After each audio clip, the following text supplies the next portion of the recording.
প্রকৃতির সবুজ, ঝরঝরে নদী, পাখিদের গুনগুনানি, খুশি সুখী লোকদের গ্রাম ছিল তেজপুর গ্রাম। গ্রামের প্রধান ছিলেন সম্পদলাল। সম্পদলাল খুবই ভদ্র, নম্র আর বিনয়ী ছিলেন, আর গ্রামের খুব খেয়াল করতেন। বটগাছের নিচে চলন্ত সভার মধ্যে গ্রামের লোকদের এক বিশেষ পুরস্কারের ব্যাপারে খবর দিচ্ছিলেন। এ তো খুবই খুশির খবর।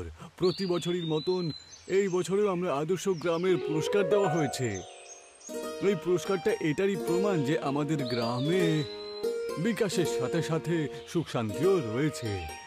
আমি আপনাদের সবাইকে এটাই বলতে চাই যে আপনারা সবাই যেভাবেই হোক একসাথে মিলেমিশে থাকুন। কিন্তু সম্পদরামজি, বিকাশ সুখ শান্তি এসব তো ঠিক আছে, কিন্তু প্রতি বছরের মতন এই বছরেও তো আমাদের গ্রামে কনকনে ঠান্ডা পড়বে। সেটা নিয়ে কি করব? এর কি কোনো উত্তর আছে আপনার কাছে? প্রতি বছরই ঠান্ডা তো আসে, আর প্রত্যেক বছরের মতন এই বছরেও আমাদেরকে কম্বল বিলি করতে হবে, তাহলে লোকজন ঠান্ডা থেকে নিজেদের রক্ষা করতে পারবে। ইনি হলেন সূর্য, সম্পদলালের একমাত্র ছেলে। নিজের বাবার মতনই গুণে ভরা আর একজন ভালো মানুষ, যে কিনা সব সময় গ্রামের মঙ্গলের ব্যাপারে ভাবতে থাকতো। কিন্তু এই বছর আমরা জানতে পেরেছি যে এত বছর ধরে যা ঠান্ডা পড়েছে তার থেকে বেশি ঠান্ডা এবছরে পড়বে। আরে আপনি চিন্তা করবেন না, এর জন্য কিছু না কিছু একটা উপায় আমরা অবশ্যই খুঁজবো। রামদাসের কথা সত্যি প্রমাণ হলো। এই বছর গ্রামে খুব ঠান্ডা এলো। সম্পদলাল আর সূর্য গ্রামের লোকেদের কম্বল দান করলো, কিন্তু যত কম্বল দেয়া হলো সেটা লোকেদের জন্য কম পড়লো। আরে এবছরও তো এত বেশি ঠান্ডা পড়েছে যে 2-3টে জামা পরার পরেও শীত কাটছে না। হ্যাঁ ভাই, আর এই বছরের গ্রামে সম্পদবাবু যত কম্বল বিলি করেছিল সেগুলোও দেখছি কাজে দিচ্ছে না। এখন কি করব? এই ঠান্ডার মধ্যে বাইরে বের করব কি করে? বাড়ির বাইরে তো কাজ করতে না গেলে তো না খেয়ে মরবো আমরা, তাই না? এখন কি যে করি কে জানে বাবা। এখন মনে হচ্ছে ওই ধনসুখলালের দোকানেই আমাদেরকে যেতে হবে। আরে কিন্তু ও তো অনেক দামি জিনিস বিক্রি করে, কি করব? আরে আর কি কোনো উপায় থাকলে বলো তাহলে। এই জন্য গ্রামের লোকেরা ধনসুখলালের দোকানে জমায়েত হলো, যার একটি কম্বলের দোকান ছিল। দেখো ভাইরা, কম্বলের দাম কিন্তু 5,000 টাকা। এর কোয়ালিটি দেখো একবার, খুব ভালো। তোমরা নিতে চাইলে নাও, না হলে এখান থেকে বিদেয় হও। তোমাদের প্রধানের মতন কম্বল কিন্তু আমার কাছে নেই, আর ওনার তো বেডশিট আর কম্বলের মধ্যে কোনো পার্থক্যই নেই। পার্থক্য তো আপনার আর ওনার মানসিকতাতেই রয়েছে। উনি যে কম্বল দিয়েছেন সেগুলো ভালোই, কিন্তু আপনি যে কম্বল 5,000 টাকাতে বিক্রি করছেন না, তার দাম 2,000-এর থেকে বেশি হতে পারে না। এত ঠান্ডা পড়েছে গ্রামে, আর আপনি নিজের লাভটাকে দেখছেন না? আরে গরিব মানুষ ঠিক আছে, কিন্তু বড় লোকদেরকেও এই কম্বল কিনতে অনেক কষ্ট সহ্য করতে হয়। আপনিও তো এই গ্রামেই থাকেন, তাই না? আপনার কি এই গ্রাম নিয়ে কোনো চিন্তা হয় না নাকি? আরে আমি তো গ্রামের ব্যাপারেই ভাবছি ভাই, সেই জন্যই তো এই রেটটা কম রয়েছে।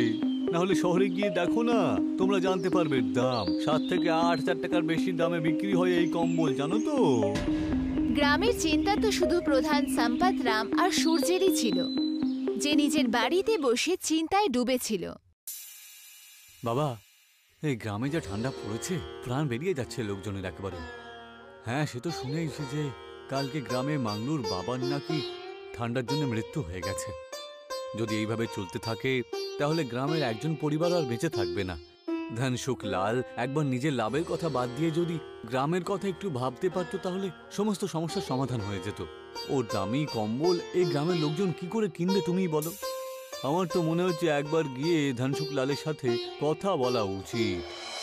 সম্পদরাম যখন ধনসুখলালের বাড়ি গেলেন, তো উনিও সেই একই জবাব পেলেন যেটার আশা ধনসুখলালের থেকে করা হয়। ধনসুখলাল, আমার কথাটা মন দিয়ে শোনো। তুমি গ্রামের কথা একবার ভাবো। যেখানে গ্রামের লোকজন 500 টাকায় খরচা করতে পারছে না, ওখানে গিয়ে সেখানে লোকজন 5,000 টাকার কম্বল কি করে কিনবে তুমিই বলো? তার মানে তুমি চাও যে আমি কম্বল কম দামে বিক্রি করব? আরে এটাই তো আমার ব্যবসা করার সময়, তাই না? এখন যদি রোজগার না করি তাহলে কখন করব? কম দামে কম্বল বিক্রি করব না আমি, এটাই শুনে রাখো তুমি, ব্যাস। সম্পদরাম আর সূর্য নিজের বাড়িতে বসেছিল, ভাবছিল যে সমস্যা থেকে গ্রামের লোকেদের কিভাবে বাঁচানো যাবে। সম্পদরাম দুঃখী স্বরে বলল, যবে থেকে আমি এই গ্রামে আছি তবে থেকে কত রকম ঝামেলা এই গ্রামে এসেছে কে জানে। বাবা, তুমি একদম চিন্তা করো না তো, কিছু না কিছু একটা হবেই হবে। যবে থেকে প্রধান হয়েছে আমি, নিজের সন্তানের মতন গ্রামটাকে আমি রক্ষা করে এসেছি, সব সমস্যা থেকে সমাধান করেছি, কিন্তু এই সমস্যার কোনো সমাধানই পাচ্ছি না। আমি কি যে করব কিছুই বুঝতে পারছি না বাবা। নিজের বাবার এই অবস্থা দেখে সূর্যও খুব দুঃখিত হলো। সত্যি ওর বাবা যবে থেকে প্রধান হয়েছে নিজের গ্রামকে নিজের বাচ্চার মতোই পালন করছে। নিজের পরিবারের আগে সবসময় উনি গ্রামের ব্যাপারেই ভাবতেন, কিন্তু এই ঠান্ডার সমস্যা মনে হচ্ছে ওনাকে একদম ভেতর থেকে শেষ করে দিয়েছিল। সূর্যও নিজের বাবার মতো গ্রামকে খুব ভালোবাসতো। এই পুরো পরিবেশে ও এমনভাবে ফেঁসে গেছিল যে ওর নিঃশ্বাস বন্ধ হয়ে আসছিল। এই জন্য হাঁটার জন্য ও গ্রাম থেকে দূরে নদীর কাছে গেল। আরে দাদা শোনো না, আমাদের বলটা ওই গলিতে চলে গেছে। তুমি আমাদেরকে প্লিজ ওখান থেকে বলটা বের করে দাও না প্লিজ। কোথায় গেছে তোমার বলটা? ওই যে ওইখানটায়, ওই যে ওই গর্তটার মধ্যে। আরে তোমরা কি খেলার জন্য এই জায়গাটাই পেলে নাকি? হ্যাঁ, আরে মাঠে গিয়ে খেলা করতে পারো না তোমরা? এখানে বড় বড় গর্ত রয়েছে, কি জানি কি হবে। আরে সাপ বিছে কত কিছু থাকে এখানে। দাদা প্লিজ বলটা বের করে দাও না, আমরা এক্ষুনি মাঠে চলে যাব। দয়া করে আমাদের বলটা বের করে দাও না।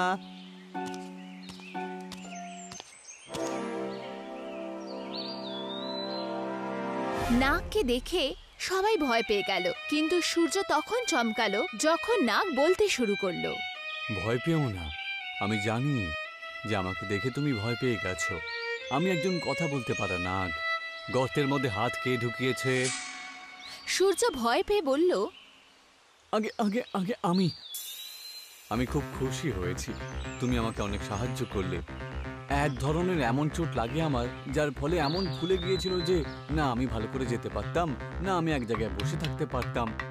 তুমি ছুঁলে বলে ওই ফোঁড়াটা ফেটে গেল, আর এখন আমার বেশ আরাম লাগছে। তোমার জন্য এই কষ্ট থেকে আমি মুক্তি পেয়েছি। বলো আমি তোমার জন্য কি করতে পারি? আমি খুব খুশি যে আপনাকে আমি সাহায্য করতে পেরেছি। নাগ দেবতা, আপনি একটা কষ্ট থেকে মুক্তি পেয়েছেন, মানে কষ্টের অনুভূতি তো আপনার অবশ্যই আছে। আমিও এখন খুব কষ্টের মধ্যেই আছি জানেন তো, তার উপায় আমি কিছুতেই পাচ্ছি না। বলো আমি তোমার সব রকম সাহায্য করতে পারি। বলো তাহলে, বলো তুমি কি চাও। আগে আমার গ্রামের নাম হলো তেজপুর। আসলে ব্যাপারটা হলো যে এই বছর গ্রামে খুব ঠান্ডা পড়েছে, যার ফলে লোকজন খুব সমস্যায় রয়েছে, লোকজন মরে যাচ্ছে। দয়া করে আপনি যদি আমাদের জন্য কিছু করেন তাহলে আপনার কাছে চিরঋণী থাকবো। আরে ঋণী তো আমিই তোমার এই সমস্যার সমাধান আমি অবশ্যই করে দেব। তারপর কি হবে? একই মুহূর্তে সূর্য আর বাচ্চাদের সামনে একটা বড় তন্দুর প্রকট হলো, আর সূর্যর হাতে একটা জাদুই মাচিস চলে এলো। এটা একটা তন্দুর। তোমার হাতে যে দেশলাইটা রয়েছে, শুধুমাত্র এই দেশলাইটা দিয়েই এই তন্দুরটা জ্বলবে, যার গরমে তোমাদের গ্রামের মধ্যে এমন গরম ছড়িয়ে পড়বে যে কম্বলেরও প্রয়োজন পড়বে না। সবকিছু একদম আগের মতন হয়ে যাবে। বাহ, এত বড় তন্দুর! এবার তো খুব ভালো হবে। এর মধ্যে সারা গ্রামের জন্য রুটিও হয়ে যেতে পারে।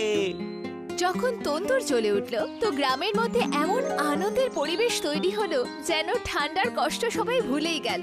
গ্রামের লোকেরা ভোরে ভোরে সূর্যকে আশীর্বাদ দিল, আর দিতই বা না কেন, কারণ ওর জন্যই আজকে গ্রামে সুখ আর শান্তি এলো।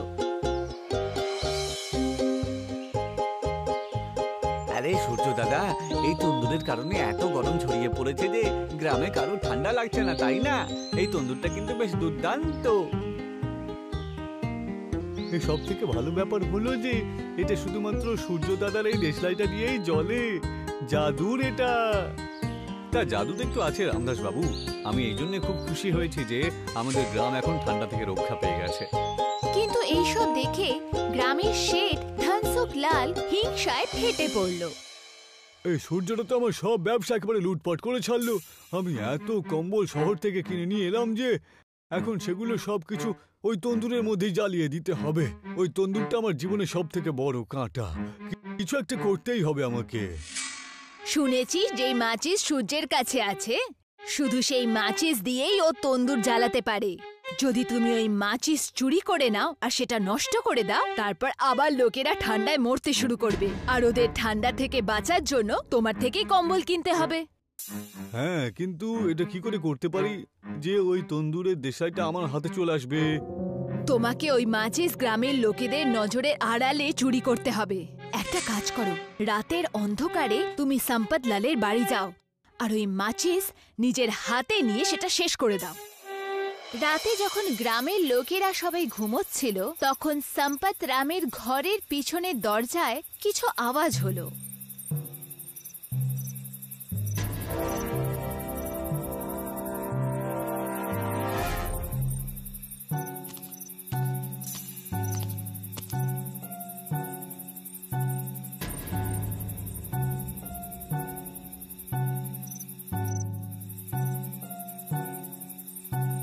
আমায় ক্ষমা করে দাও, আমায় ক্ষমা করে দাও, এই সাপটা আমাকে কামড়ে দেবে।